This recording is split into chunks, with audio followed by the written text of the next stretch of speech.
La semana anterior comenzamos lo que yo pensaba iba a ser una sola lección de la doctrina de la creación. Una sola lección de la doctrina de la creación, pero viendo las aplicaciones que teníamos, realmente no pudimos cubrir todo. Espero que traigan sus hojitas de la semana pasada. Espero que no haya sido porque no abrieron sus Biblias y ahí justamente donde las dejaron están. Más bien era bueno traerlas. Si no, se entregaron unas hojitas. Ya no hay para todos, solo sacamos un número menor, ya que la hoja de estudio de la semana pasada cubría esa semana y hoy, cubría una lección, pero la tuvimos que dividir en dos. Entonces, ahí es donde pueden hacer sus apuntes. Y solo para recordarles, y pueden mirar en sus mismas hojas, vimos 3 puntos. Nosotros tenemos 6 aspectos de la doctrina de la creación que deben estar en nuestras mentes. Hermanos, no es todo. De hecho, mientras más estudio el tema de la doctrina de la creación, más me doy cuenta que otras 2 o 3 lecciones se podrían hacer. Es un tema fascinante. De hecho, esta doctrina de la creación es la base para la cosmovisión cristiana del mundo. Entonces, es de suma importancia, pero nos vamos a quedar con 6 puntos elementales. Los 3 puntos de la semana pasada fueron: una, que Dios creó. Recuerden, no usó un demiurgo como enseñaba Platón. Dios actuó inmediatamente y tuvimos varias aplicaciones de eso. Una es que Dios usa su creación para sus medios. La creación y Dios no están en contra. En segundo lugar, vimos que Dios creó todas las cosas. O sea, no solo formó una parte, formó todo. Todo lo que existe es para Dios. Y de aquí aprendimos que por lo tanto podemos mirar desde el magnífico sol hasta la trabajadora hormiga y aprender de la sabiduría de Dios. Y aquí tuvimos una exhortación y me gustaría preguntarles y contesten en su mente, ¿cómo les fue esta semana con esa exhortación? La exhortación fue: si Dios creó todas las cosas, intentemos observar, intentemos mirar la creación más frecuentemente para maravillarnos de Él y aprender de su creación. ¿Cómo? No contesten ni muevan sus cabezas, no contesten corporalmente, sino mentalmente. ¿Cómo les fue con esa tarea, hermanos? ¿Cómo les fue con la tarea de intentar levantar los ojos más frecuentemente durante el día para alabar a Dios por su creación?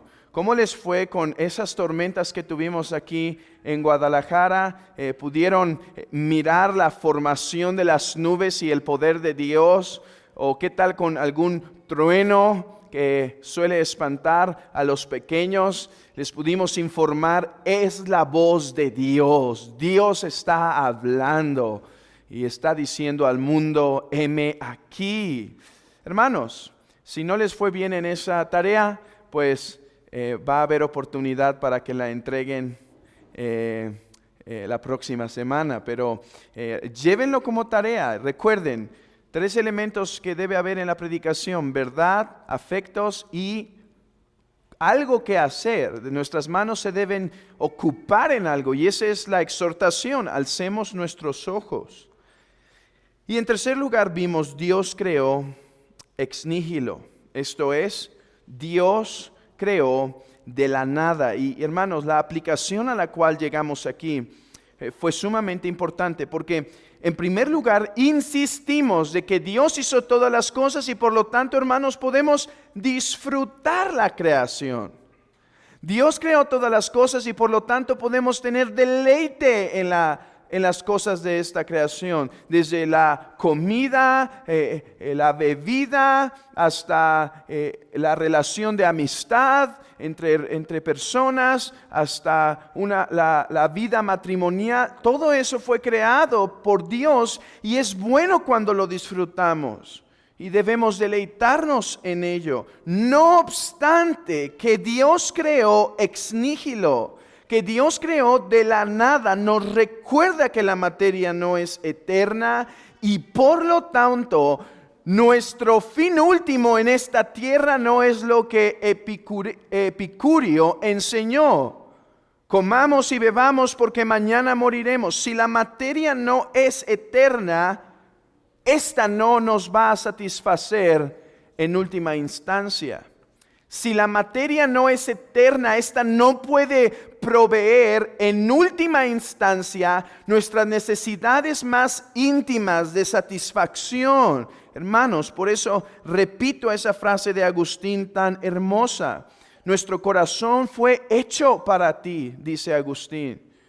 No dice nuestro corazón fue hecho para la materia, o nuestro corazón fue hecho para este placer terrenal, o nuestro corazón fue hecho para el alimento. No, más bien dice nuestro corazón fue hecho para ti, y nuestro corazón es como un mar que está de un lugar a otro buscando satisfacción hasta que te encuentra a ti. Ahí encuentra reposo, y esta fue una exhortación entonces a buscar deleite. Podemos tener deleite en esta creación, pero nuestro máximo deleite en esta tierra es buscar la comunión con Dios, las cosas espirituales. Esos fueron los 3 puntos que estudiamos. A manera de repaso los recuerdo. Ahora, yo espero que logremos acabar los otros 3 puntos. Y estas son las otras 3 verdades que me gustaría estén en sus mentes cuando hablamos de la creación. Recuerden, hermanos, no son los 15 o 20 puntos importantes de la creación los que estamos viendo. Estamos viendo los 6 esenciales, o sea, lo más básico que debemos entender de la creación. Entonces, 1, Dios creó. 2, Dios creó todas las cosas. 3, Dios creó ex nihilo, de la nada. 4, el Dios Trino creó. El Dios Trino creó. Nuestro primer punto es Dios creó. Una consecuencia necesaria de eso es que si el Dios a quien nosotros alabamos es el Dios Trino, entonces entendemos que el Trino Dios creó. Cada persona de la divinidad participó en la obra de la creación, y de esto tenemos testimonio en las Escrituras. Por ejemplo, vayamos, hermanos, a 3 textos. Vamos a visitar 3 textos en donde nos queda claro que el Dios Trino creó. 1 Corintios, en primer lugar. 1 Corintios.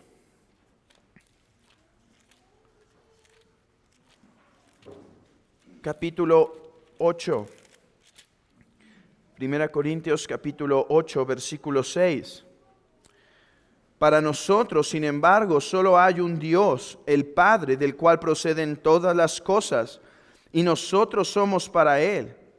Y un Señor Jesucristo, por medio del cual son todas las cosas, y nosotros por medio de Él. La parte que me gustaría enfatizar es que el apóstol Pablo dice que todas las cosas provienen de Dios el Padre. Y aquí afirmamos en segundo lugar que también todas las cosas provienen de Dios el Hijo. Hermanos, no hay 3 creadores. ¿Sí? No hay 3 creadores. ¿Por qué no hay 3 creadores? Porque Dios es uno. Y solo hay un acto de creación, hermano. Esto es importante. No hay 3 actos de creación. Porque en la divinidad no hay 3 poderes. Hay un poder, 3 personas, ¿sí? Esto es algo hermoso, pero complicado de la doctrina de la divinidad, de la Trinidad. pero es importante entenderlo. Cuando digo que cada persona de la divinidad participa en la obra de creación, no estoy diciendo que hay 3 actos de creación, estoy diciendo que hay un acto, porque hay un poder en la divinidad, porque hay una voluntad en la divinidad. Entonces hemos visto, el Padre creó, y también nos hemos anticipado a ver que también el Hijo creó. Pero vamos a un texto donde esto queda confirmado con más claridad. Aunque queda con mucha claridad 1 Corintios 8, debemos reconocerlo. Pero Juan capítulo 1 dice en el versículo 3, todas las cosas fueron hechas y sin Él. ¿Quién Él? El Logos. En el principio era el Verbo y el Verbo era con Dios y el Verbo era Dios.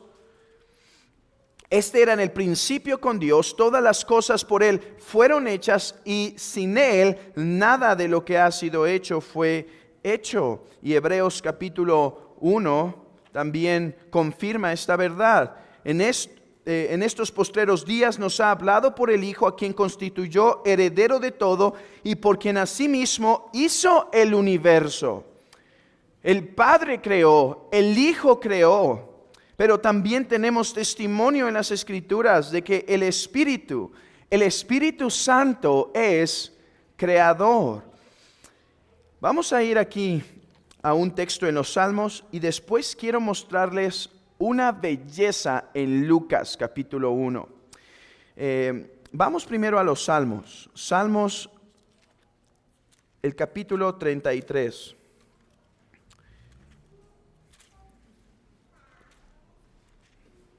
Capítulo 33, versículo 6.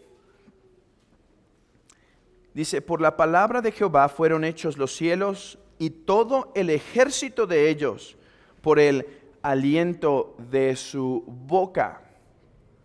Hay otros textos, pueden ir por ejemplo a Job 33, pueden ir a Salmo 104. Bueno, ya que estamos en Salmos, vamos a Salmo 104 para confirmar esto en nuestras mentes. Salmo 104, versículo 30. Envías tu espíritu, son creados, y renuevas la faz de la tierra. Ok, ahora vamos a Lucas, hermanos, capítulo 1. No sé cuántos han podido contemplar este texto de esta forma, pero creo que trae gran beneficio entender este texto. Para comprender, hermanos, la unidad de Génesis con todo el plan de Dios. Génesis capítulo 1, versículo 35. Ahora, déjenme poner en contexto antes de leer este texto. Recuerden, hermanos, que Dios en el principio creó los cielos. Dice, en el principio creó Dios los cielos y la tierra. Y el siguiente versículo dice que el Espíritu de Jehová se movía sobre la faz de la tierra. Entonces, Dios el Padre crea. Después aprendemos en Juan, en Corintios y en Hebreos y otros textos que no hemos citado, que cuando el Padre creó, el Padre hizo todas las cosas a través del Hijo, ¿sí? Dios Padre crea. El Verbo participa de esa creación porque es el único Dios y solo hay un poder en la divinidad y por lo tanto cuando el Padre obra, el Hijo obra. Pero en Génesis se menciona que también el Espíritu de Jehová se movía sobre la faz de la tierra. Yo pienso y estoy seguro que este Espíritu de Jehová que cubría, de hecho esta palabra cubrir en hebreo es usada después cuando el pueblo de Israel sale de Egipto y dice que Dios los cubría como una gallina cubre a los polluelos, que así Israel era cubierto. Entonces, el Espíritu Santo participa también de esta creación haciendo algo.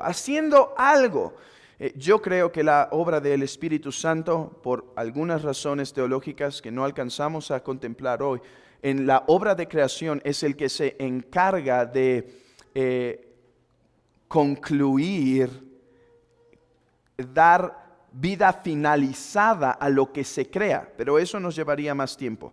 Mientras vamos a Lucas, porque aquí hay un punto muy importante. Versículo 35. Respondiendo el ángel le dijo: el Espíritu Santo vendrá sobre ti, y el poder del Altísimo te cubrirá con su sombra. Hermanos, ¿qué tenemos aquí? El ángel está hablando ¿a quién? A María. ¿Sobre qué? Sobre el Verbo encarnado. Y así como el Espíritu de Jehová estuvo concluyendo o finalizando la obra de creación que el Padre y el Hijo participaron, ahora vemos aquí al Espíritu Santo obrando y protegiendo el ser que se había formado en el vientre de María.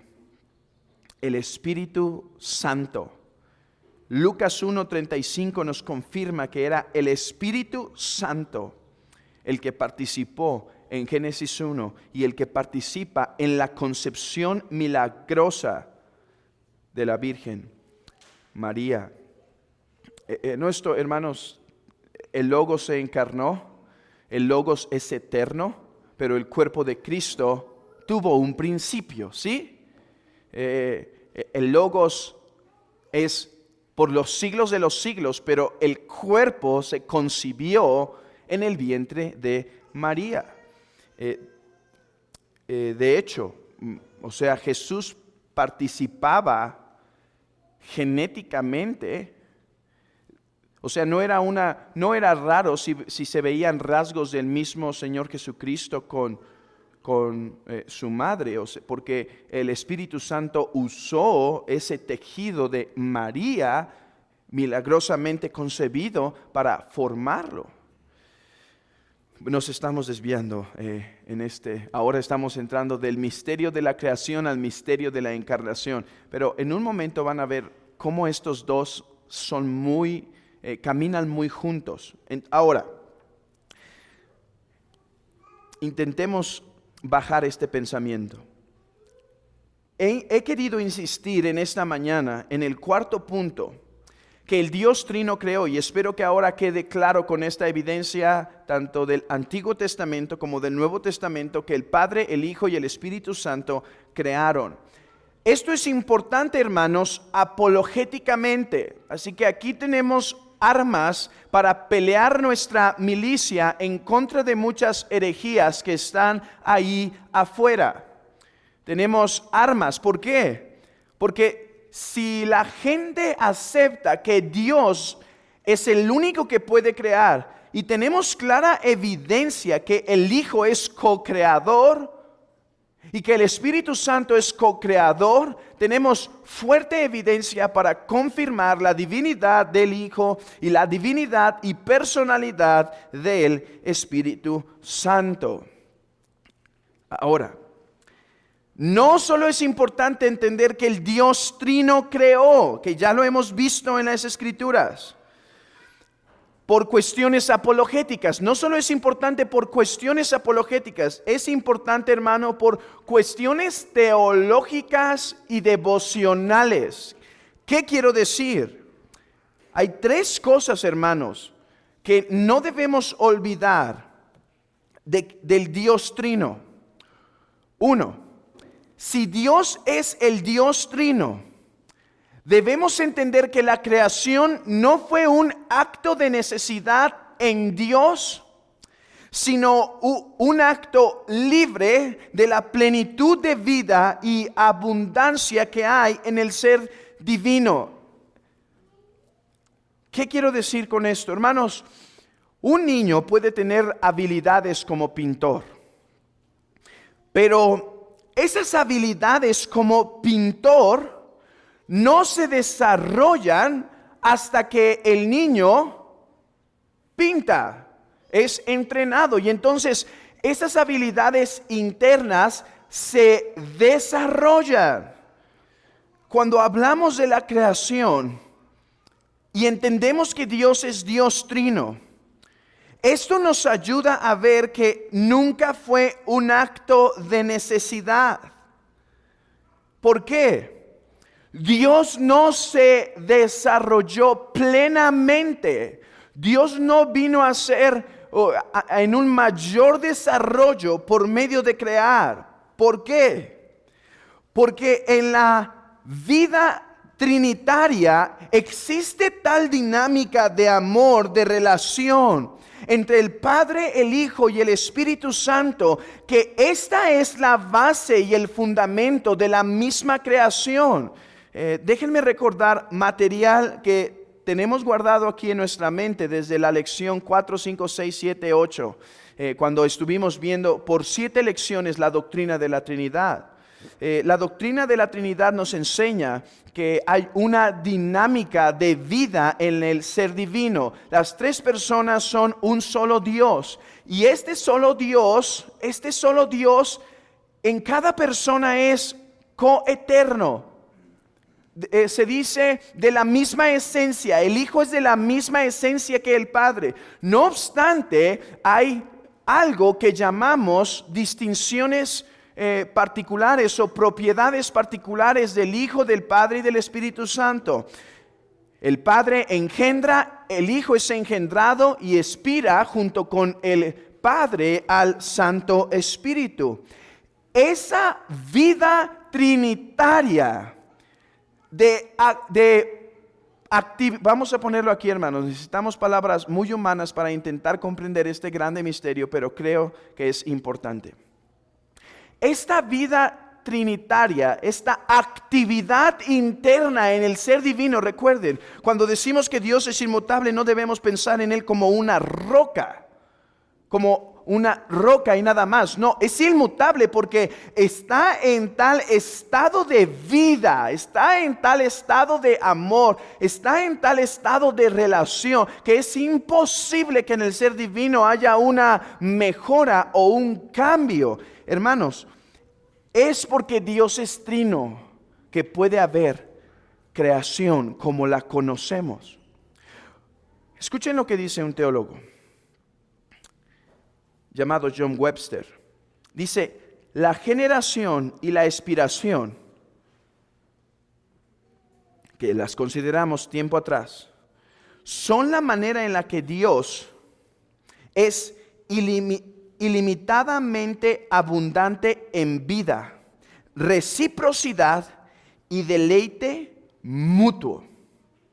La creación no puso un nuevo estado en el ser de Dios, porque en Él hay tanta vida que solamente fue la realización de su decreto, pero en la vida que ya hay en el ser divino. La única razón, hermanos, por la que podemos hablar de un Dios creador es porque hablamos de un Dios que está satisfecho en sí y no nos necesita. Escuchen lo que dijo Agustín: es de la plenitud de tu bondad que tu creación existe. Es de la plenitud de tu bondad que tu creación existe. Hermanos, sé que esto es difícil. Sé que esto puede ser complicado, pero estoy asumiendo 50 lecciones de trabajo que hemos tenido en esta doctrina. Y hago un paréntesis aquí. Hermanos, en las doctrinas difíciles hay mucho fruto. C.S. Lewis dijo: por cada libro que leas de un nuevo autor, lee 2 o 3 de un autor antiguo. ¿Por qué dijo eso? Bueno, porque mucha de la literatura de nuestros días, hermanos, de esa literatura como literatura devocional, muchas veces, hermanos, es mucha paja.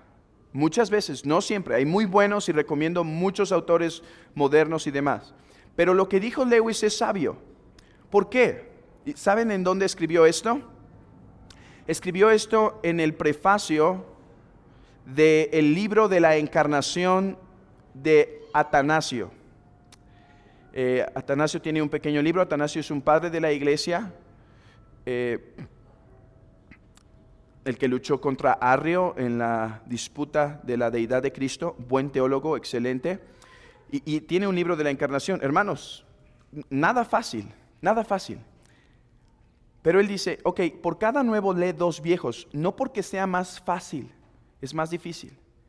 Pero en el trabajo de penetrar la mente de los antiguos, que no se dieron a la tarea de hacernos lo más fácil que podamos, sino presentarlo en su misterio tal cual es, hay más bendición para nuestras almas. ¿Por qué, hermanos? Porque cuando podemos acercarnos al misterio, en profundizando y penetrando, nunca entramos al misterio, pero acercándonos, hermanos, eso produce en nosotros una alabanza de sorpresa, una alabanza de decir, Señor, aún tu doctrina de la creación es tan sublime que mi pequeña mente no lo puede comprender.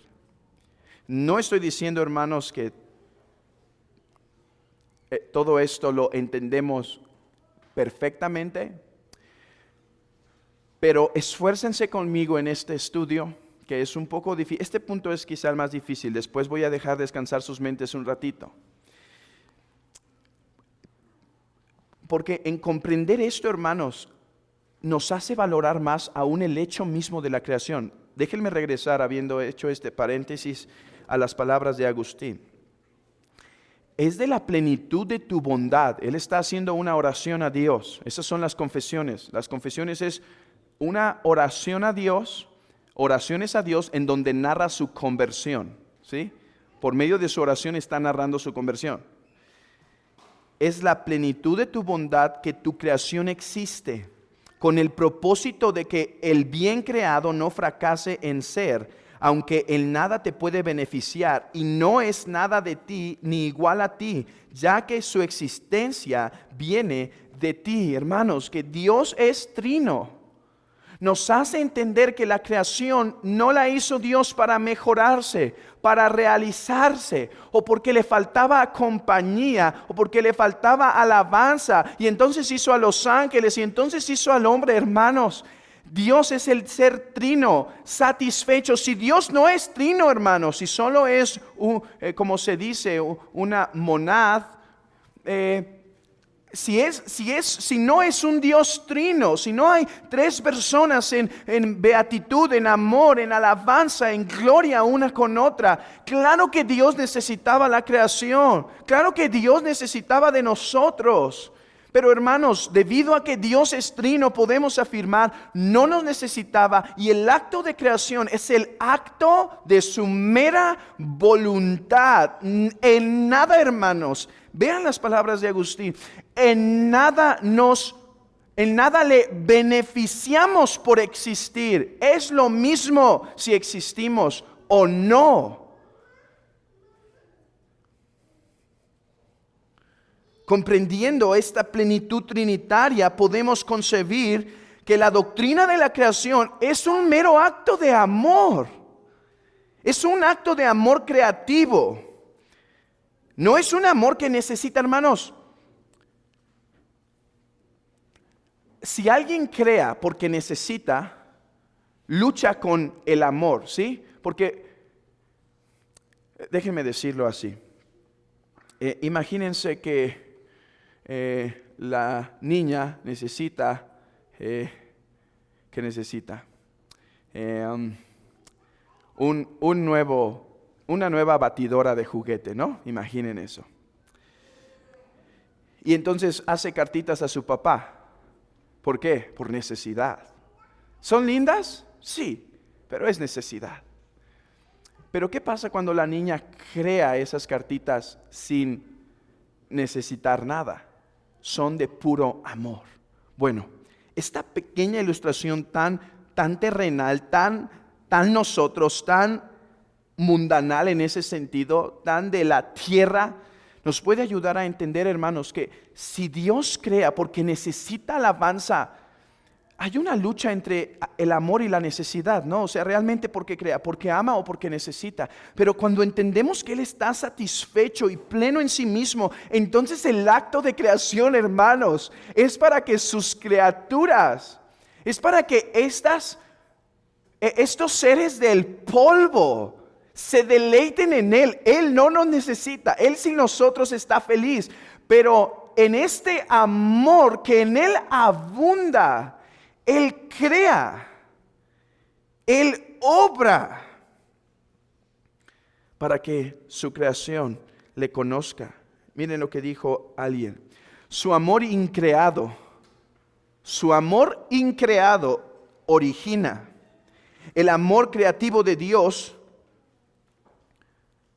no es el reconocimiento, alteración o el ennoblecimiento de un objeto antecedente fuera de sí mismo, sino traer un objeto a existencia, y a fin, hermanos, de que este objeto que trajo a existencia tenga su plenitud. O sea, Dios creó de su libre amor. Además, una última cosa de esta verdad de que el Dios Trino crea: esto le da, hermanos, el propósito a la humanidad. ¿Por qué Dios creó la humanidad? Hermanos, Dios no creó la humanidad. Cuando decimos que lo creó para su gloria, no es porque Dios necesitaba su gloria, sino porque Dios crea la humanidad porque cuando la gente contempla su gloria, entonces la creación está satisfecha. Esto le da el propósito a la criatura. Sí, hijo de Adán, criatura del polvo, para esto fuiste creado. El polvo de la tierra recibió aliento para que este polvo de la tierra se gozara en Dios. Este es el propósito y el fin de tu existencia. Ok, pasemos al quinto punto.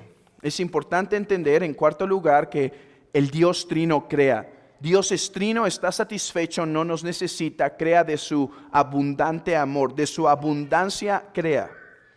Pero hay otro quinto punto, y es que debemos entender que hay una relación entre Cristo y la creación. Este tema es propio de un sermón entero, pero intentaré resumirlo. Cristo es creador. ¿Cuál es la relación entre Cristo y la creación? Bueno, Cristo es el creador. Ya vimos esto en un punto anterior. Cristo es el eterno increado, ¿sí? El Logos, Cristo, es el eterno increado que crea todas las cosas por su palabra. Cristo, verdadero Dios. Cristo siendo el eterno, viviendo al lado del Padre por toda la eternidad, crea. Entonces, ¿cuál es la relación entre Cristo y la creación? Bueno, Cristo es su creador. Pero hay algo más que podemos decir. Una de las razones por lo cual la Biblia le da un rol eminente a Cristo en la obra de creación es para demostrar la íntima relación que existiría entre Cristo y la creación. Hermanos, ¿en qué se enfoca Juan? Yo no había notado esta verdad hasta que estuve estudiando más de la creación. ¿Por qué Juan insiste en que Cristo es el creador de todas las cosas? Dice, todas las cosas fueron hechas por Él.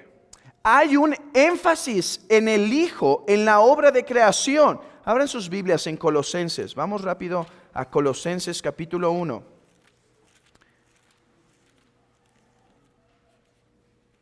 Colosenses capítulo 1, versículo 15.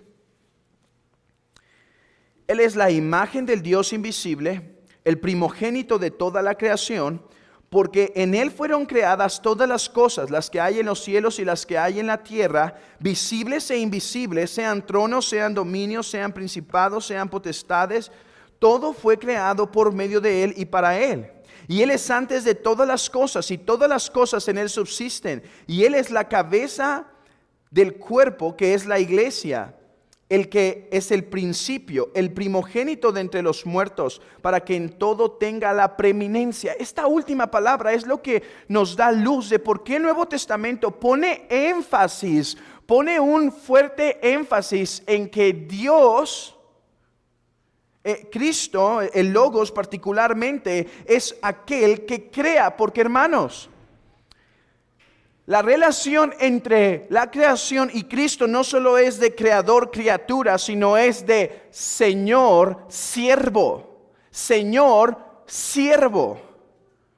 Cristo se le da preeminencia en su rol de creador en el Nuevo Testamento, a fin de que entendamos que la creación fue hecha para que Cristo se volviese Señor de la creación, se convirtiese Señor de la creación. Miren lo que dice John Owen, hablando sobre Proverbios capítulo 8. ¿Recuerdan lo que dice Proverbios capítulo 8? Cuando está diciendo que Dios y su sabiduría crearon todas las cosas, y dice: tú me tenías en el principio y creamos todas las cosas. Les recomiendo ese texto, pero ahora déjenme dar esta cita. Dice: Cristo declara su presencia y cooperación con Él en toda la obra de creación del mundo y sus diferentes partes, que en otros lugares expresa, como lo hace aquí el apóstol, al decir que Dios hizo el universo por medio de Él, después de lo cual declara el propósito de toda esta dispensación, a saber,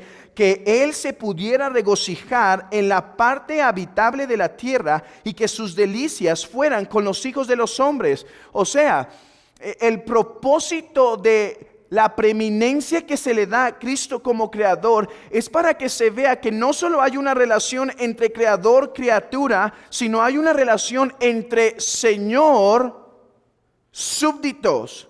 Él tiene la preeminencia, y eso nos lleva a otro punto, hermanos: la encarnación de Cristo. La Biblia pone énfasis en Cristo como creador, para que entendamos que existiría una íntima relación entre su creador, el Dios Trino, Cristo. Habría una íntima relación entre su creador y la criatura. Y aquí viene este punto: y toda la creación en donde Cristo tiene preeminencia apuntaba desde el principio a la realidad de la encarnación. La realidad de la encarnación. El propósito de Dios en la creación era poner el teatro, era poner el escenario para la encarnación de Cristo. Dios creó a este mundo con un propósito: que Cristo tuviese toda la gloria y la creación el regocijo de tener a Dios en la carne. Hermanos, meditemos un momento sobre este punto. La encarnación no fue un accidente en el plan B de Dios. Dios no tiene plan B. La encarnación no fue algo con lo que se tropezó la historia de la humanidad. El mismo hecho de que Dios creó el mundo nos apuntaba desde el principio a aquel día, a aquel momento en donde el Verbo se haría carne.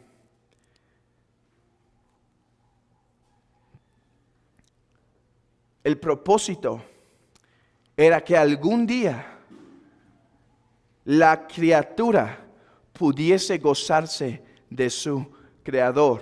¿Por qué la Biblia pone preeminencia en el acto creador de Cristo. ¿Por qué el Nuevo Testamento insiste tanto, hermanos? Esto es algo que deben notar cuando estén leyendo las Escrituras. Vean cómo el Nuevo Testamento pone preeminencia.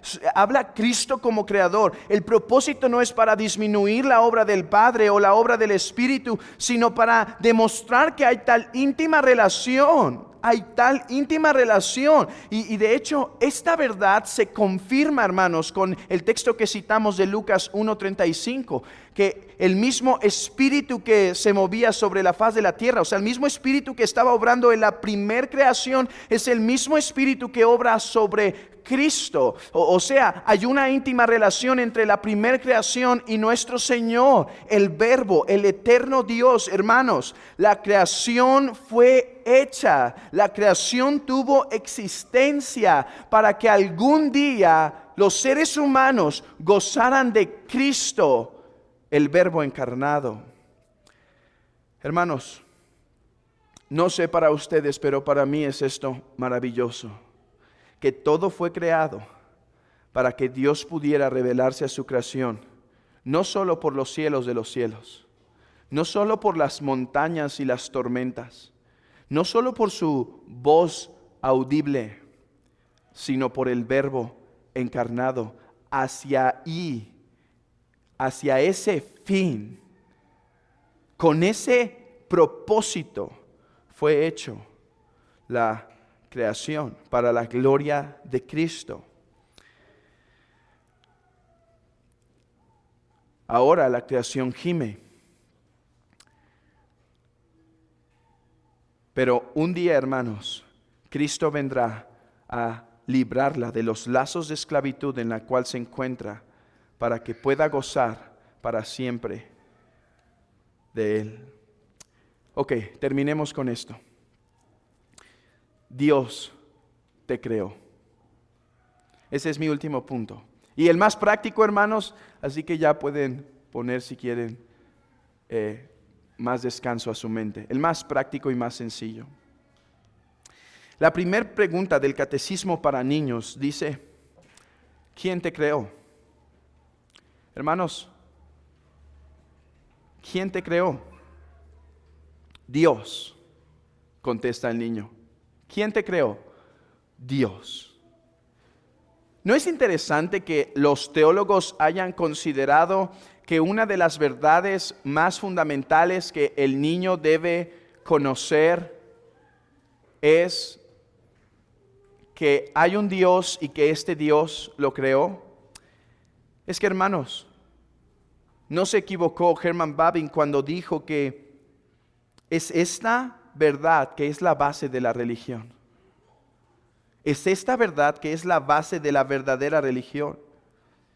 Sin un verdadero entendimiento de que no somos de nosotros mismos, sino que tenemos un creador, que alguien nos formó. La falta de este entendimiento produce ateísmo práctico. Yo no creo en el ateísmo intelectual, pero sí creo en el ateísmo práctico. Y no solo en los ateos, sino en los cristianos a veces. Reconoced que Jehová es Dios. Él nos hizo, y no nosotros a nosotros mismos. Pueblo suyo somos y ovejas de su prado. Hermanos, si Dios nos creó, esto tiene un fundamento básico para nuestra vida. ¿Cuál? Entonces no estoy en este mundo para vivir de acuerdo a mi antojo. Entonces no estoy en el mundo para dar rienda suelta a cualquier placer que se me presente. Tú que no estás en Cristo, tú que te rehusas a someterte al ligero yugo de Cristo, considera esta verdad. No fuiste hecho para ti. ¿Cuán indignado te sentirías si, habiendo formado algún tipo de ser, alguna obra, tal obra decide actuar bajo sus propios lineamientos en lugar de obedecer para lo cual fue hecho? ¿Cuán indignado te sentirías? Pues Dice la Escritura en Romanos 1 que Dios está airado contra el pecador porque Dios hizo al pecador para que éste le glorifique, y el pecador más bien ha buscado darse gloria y regocijarse lo más posible. Tú que no estás en Cristo, tú que no estás bajo su yugo, mira en cuán grave pecado estás.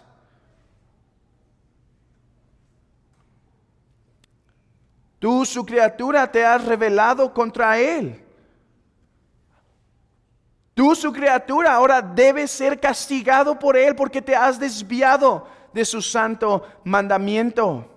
Pero Él hace términos de paz, aunque no debía hacerlo. El Rey ha venido y ha dicho, estos son los términos de paz. Arrepiéntete y cree y serás salvo. Pero hermanos, si esto tiene una fuerte exhortación para aquellos que están viviendo la vida como si Dios no existiera, dice Isaías que el burro reconoce a su amo, pero que Israel no ha reconocido a Jehová como su Dios. Hermanos, ¿cómo estás viviendo? Dios no solo te creó, te recreó.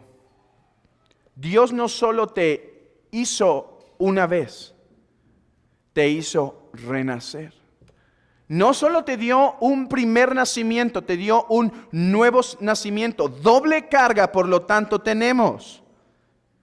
Por lo tanto, dice el apóstol Pablo,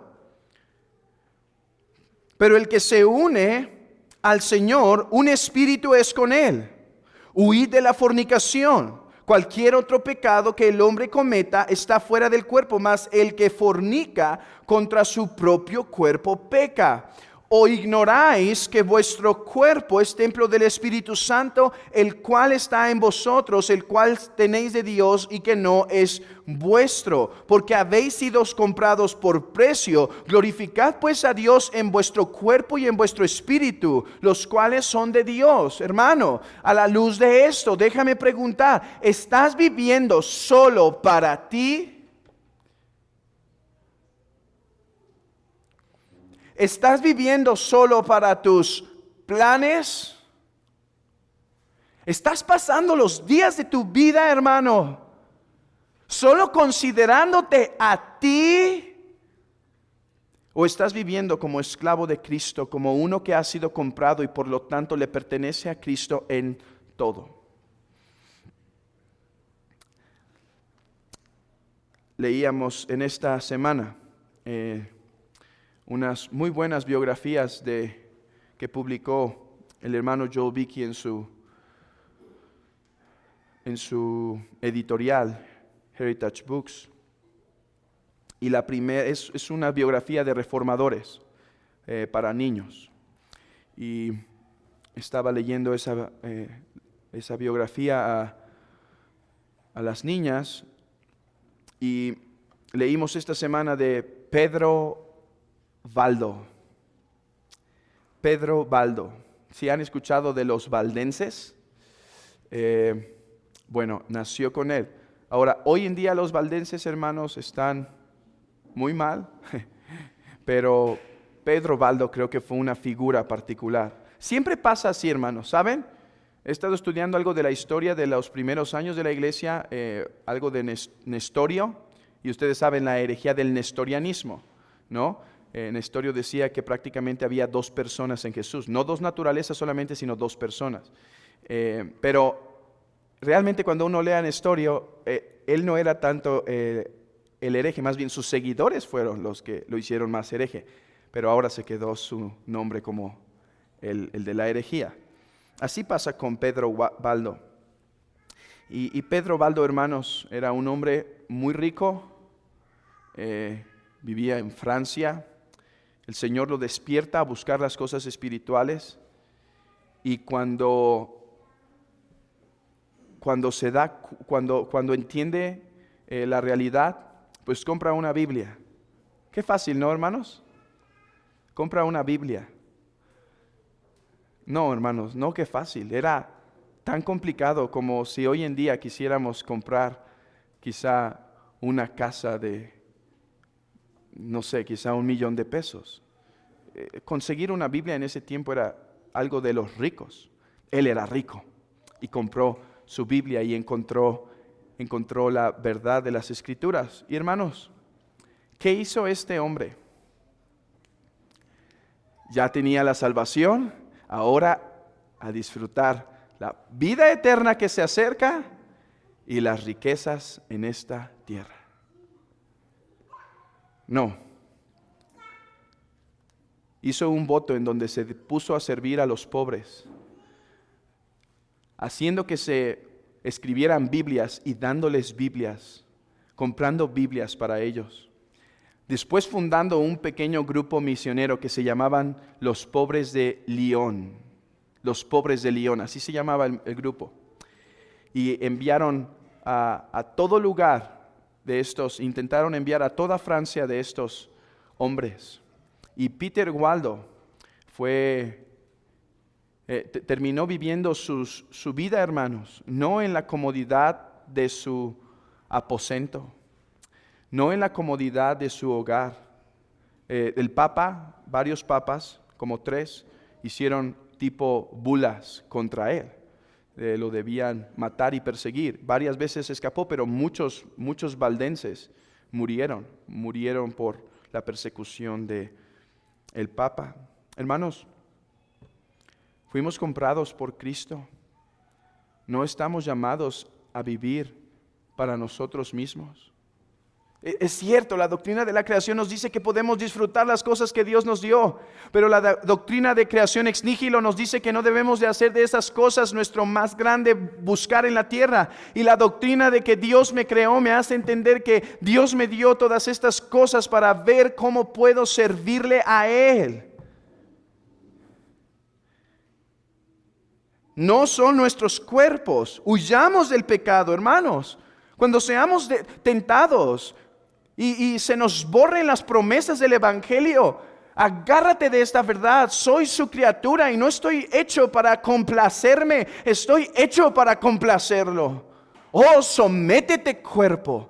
Golpea a tu cuerpo espiritualmente hablando, diciendo: no fuiste hecho para puro complacer, no fuiste hecho para mi pura satisfacción. Tú fuiste hecho para servir a tu Creador, así que sométete.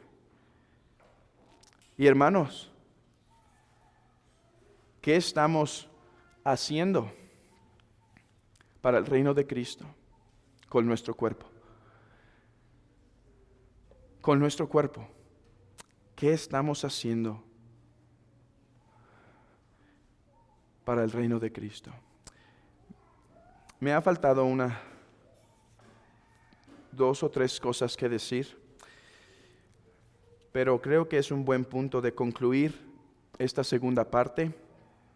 Las otras cosas que aprendemos las menciono solamente de que Dios me creó, es que eso habla de la dignidad del ser humano y de la humildad que el ser humano debe tener. Es cierto, hermanos, el ser humano tiene dignidad. Por eso no tratamos a un ser humano como un animal, porque él tiene la imagen de Dios. Por eso nos indignamos con el aborto.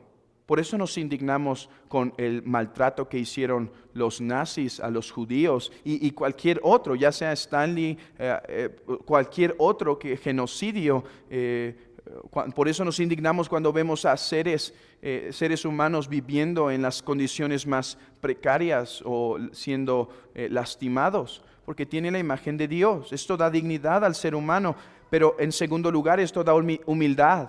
Así que cuando el ser humano se quiere sentir demasiado, después les recuerda: ok, eres mi creación, pero eres creación todavía eres del polvo. La otra cosa es que Dios hizo su creación con un propósito. Y aquí termino intentando hablar al corazón de los incrédulos. La doctrina de la creación responde a una de las preguntas más serias de la humanidad. Una de las preguntas más serias y una de las preguntas que sin lugar a dudas produce más frustración y no sé, hasta suicidio en los hombres. hombres usando como hombre y mujer. Porque es frustrante vivir en este mundo sin un propósito. ¿Para qué fuiste creado? ¿Para qué estás aquí? ¿Para qué te levantas? ¿Para qué estudias? ¿Por qué? O sea, ¿por qué algo y no nada? La doctrina de la creación nos enseña que fuiste creado para Él. Y mientras sigas huyendo de Él, quedarás con tu vida insatisfecha e infeliz. Tu vida hueca. Porque tengo que decirlo, si no estás en Cristo, tu vida es hueca. Tú lo sabes. Te llena por un momento eso, te llena por un momento esa otra cosa, te llena por un momento la emoción, ese enamoramiento. Te llega un momento, pero después se va. Estás hueco. Tu corazón está vacío porque te has acercado a cisternas rotas, cisternas que no producen agua que satisface. ¿Hasta cuándo huirás de tu Creador? ¿Hasta cuándo irás a aquel que te formó? Hermanos, esperemos la nueva creación, donde el propósito de la creación se consuma, donde estaremos con Él, ya no obscuramente, sino cara a cara. Le veremos por la eternidad, cara a cara, y todo de su buena voluntad.